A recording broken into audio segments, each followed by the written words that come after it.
ओम पूर्णमदः पूर्णमिदं पूर्णात् पूर्णमुदच्यते पूर्णस्य पूर्णमादाय पूर्णमेवावशिष्यते। ओम शांति शांति शांति। नमस्कार मित्रों, आज की वीडियो में हम बृहदारण्यक उपनिषद के तीसरे अध्याय के तीसरे ब्राह्मण का जो दूसरा मंत्र है उसका पाठ करेंगे। और मुझे लगता है कि ये जो मंत्र है ये पूरा शायद हम ना कर पाएँ, परंतु देखते हैं, हो सकता है कि कर भी लें। तो आइए देखते हैं कि ये मंत्र क्या कहता है। तो जो मंत्र वह कहता है स होवाच, अर्थात उसने ही कहा। किसने कहा? याज्ञवल्क्य ने।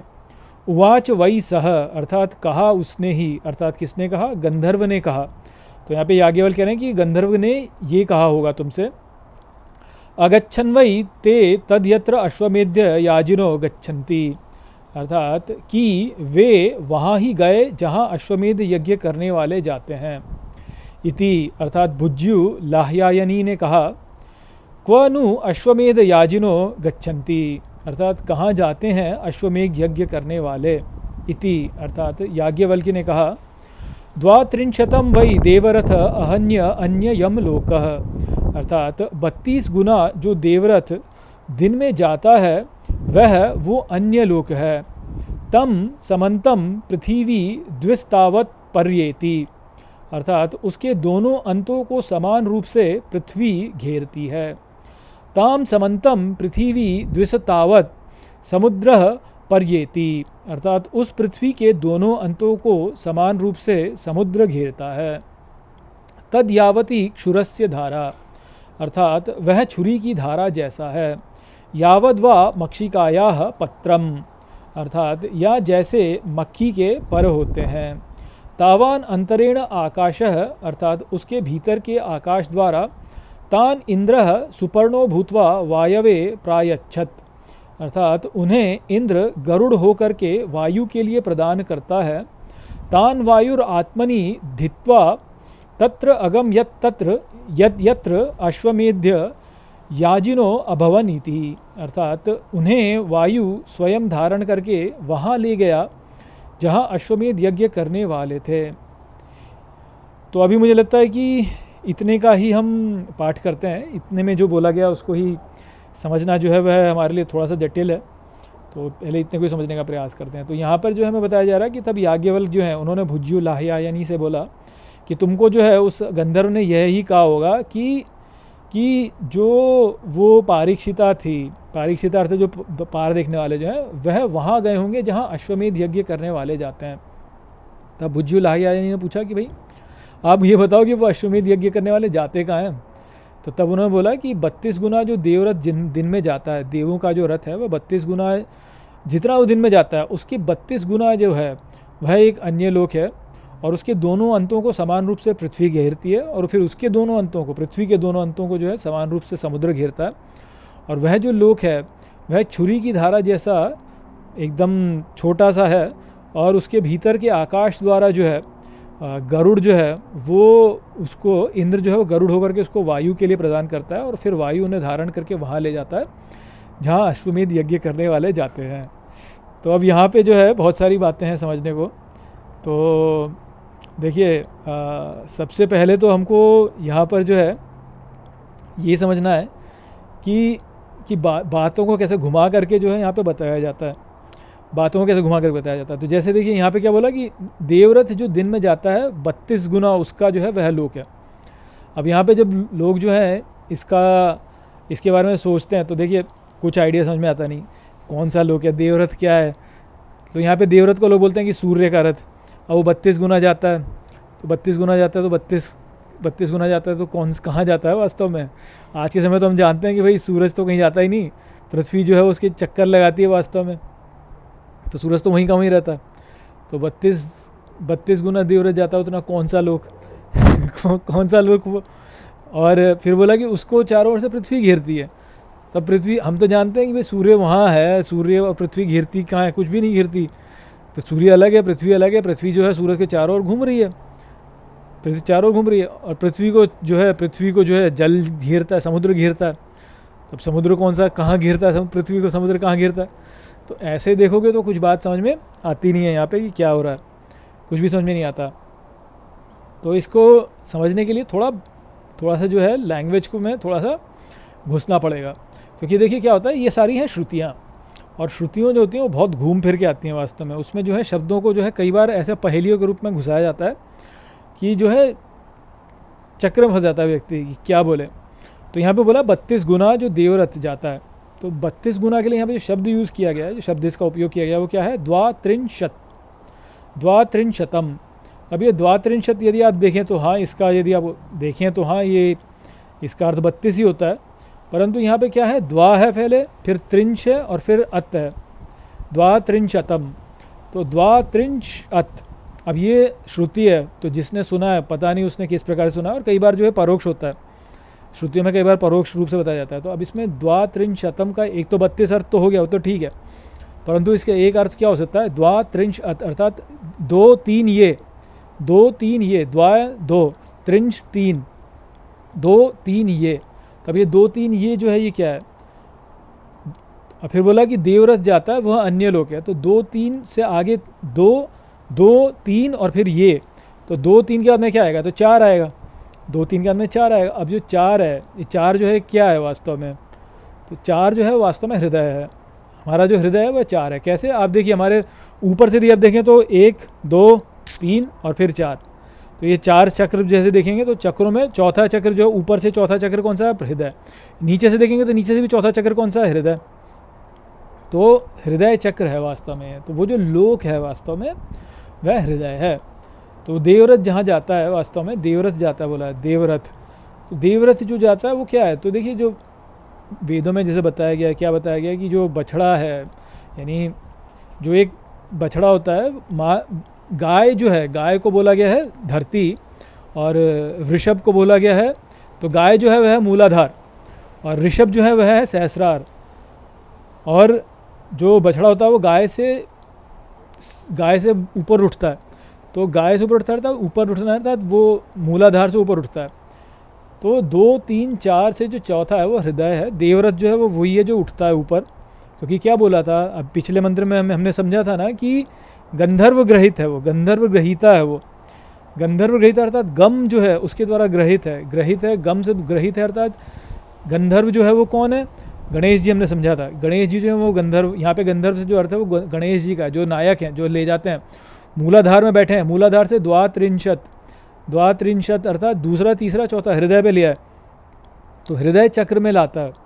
और गंधर्व क्या है, संगीत वाला बोला गया ना, संगीत उत्पन्न करने वाला गंधर्व होता है, और हमारा हृदय जो होता है वो संगीत और आनंद का ही तो क्षेत्र है ना, वो आनंद और संगीत का ही क्षेत्र है। जब हम अच्छा संगीत सुनते हैं, जो हमें अच्छा लगता है, तो हमारा हृदय अच्छा होता है ना, तो इसलिए उसमें हमारे भाव उठते हैं, हमारे जो इमोशंस हैं वो उठते हैं, वो सब हृदय पे ही होता है, तो वो हृदय है वास्तव में। यहाँ पे द्वात्रिंशत जो है वो हृदय, तो हृदय है, तो हृदय जो है उसके 2 छोरों पर पृथ्वी घेरती है, और फिर वो 2 छोरों पे जो है वह समुद्र घेरता है, अर्थात हृदय जो है हृदय से प्रकट होता है, हृदय से प्रकट होता है वास्तव में, प्रकट होकर के जो है आत्मा ऊपर उठता है। तो इस प्रकार से ये बात यहाँ पे है कि जो हृदय है वो क्षेत्र है, और ये हृदय जो है ये केवल वो इतना, जैसे बोलते हैं ना, अंगुष्ठ मात्र ही पुरुषो क्या हृदय से तिष्ठति, तो वो अंगुष्ठ मात्र ही है, तो छोटा सा है वो, और वो पुरुष है और वो हृदय में स्थित है, ऐसा बोला। तो जो पुरुष का स्थान है वह हृदय में अवस्थित है, तो वो जो लोक है वो वाला लोक है वास्तव में, हृदय। और फिर क्या बोला कि वह जो है उसको समान रूप से चारों ओर से पृथ्वी घेरती है, और फिर उसको समान रूप से चारों ओर से समुद्र घेरता है, और वह छुरी की धारा जैसा है, जैसे मक्खी के पर होते हैं।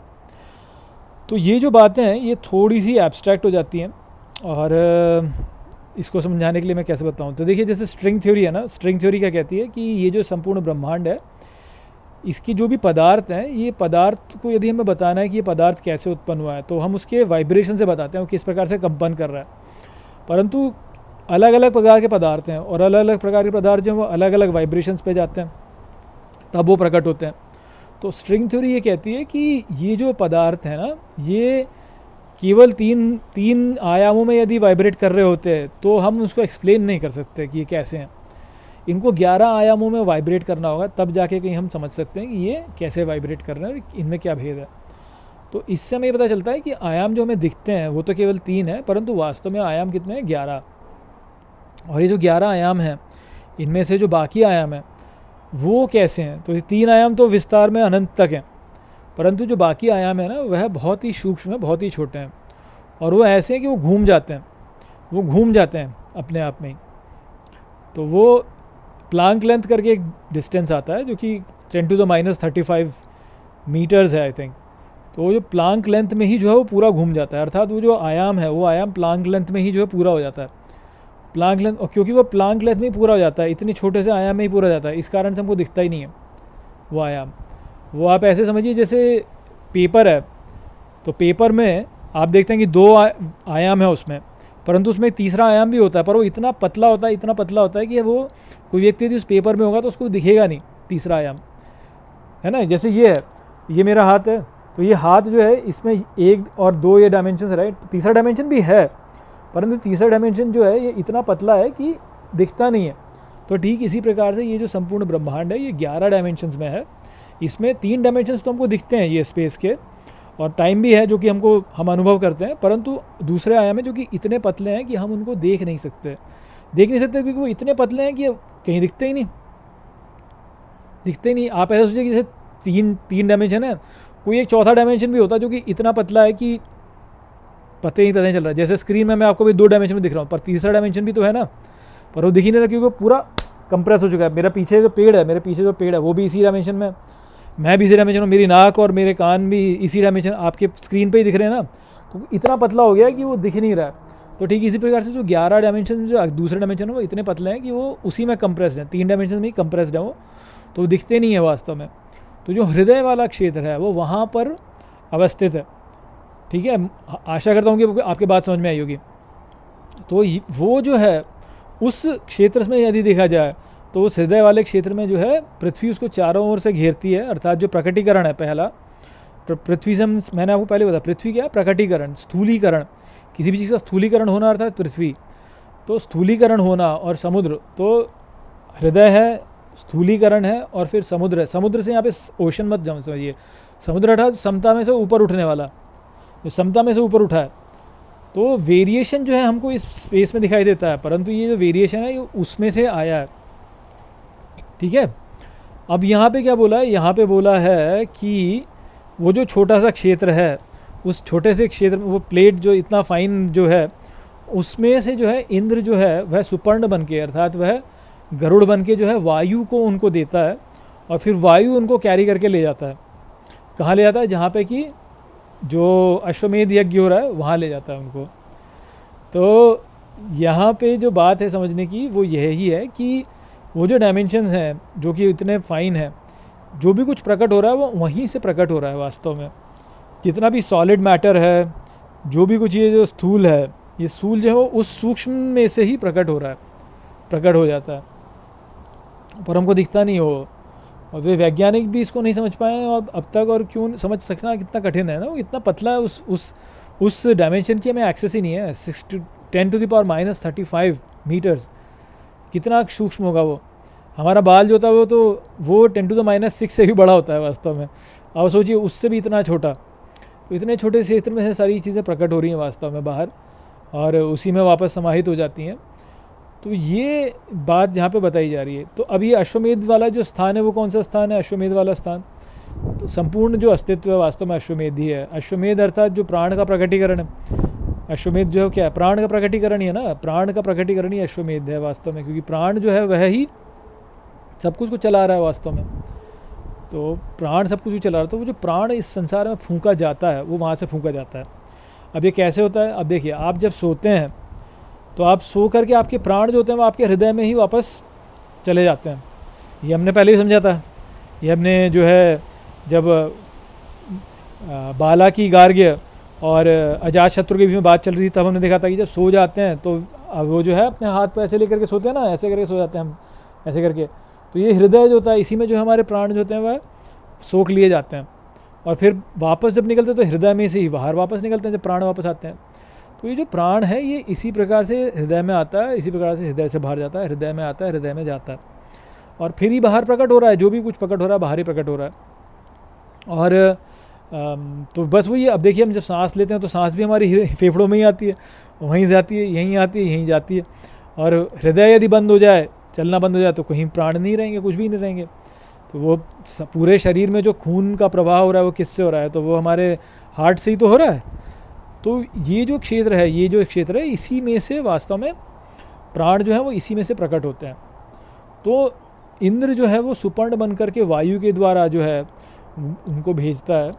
तो वो वाली बात है यहाँ पे कि जो विस्तार है, जो प्राण का विस्तार है, वह इसी प्रकार से होता है। तो अश्वमेध यज्ञ करने वाले कहाँ जाते हैं? तो अपने हृदय में ही जाते हैं, अपने हृदय में ही अवस्थित रहते हैं, अपने हृदय की सुनते हैं और हृदय के द्वारा ही अपने कार्यों को करते हैं।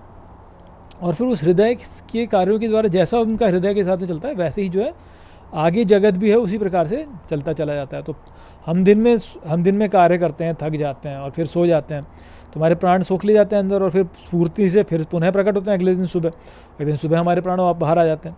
तो वो हृदय वाला क्षेत्र है, हृदय में जाते हैं, हृदय से बाहर आते हैं। वो यहाँ पे समझने वाली बात है। तो अभी इतनी ही बात समझते हैं, आगे जो है और हमको रहस्य जो है वो बताया जाएगा, जिसको कि हम कल के वीडियो में समझेंगे।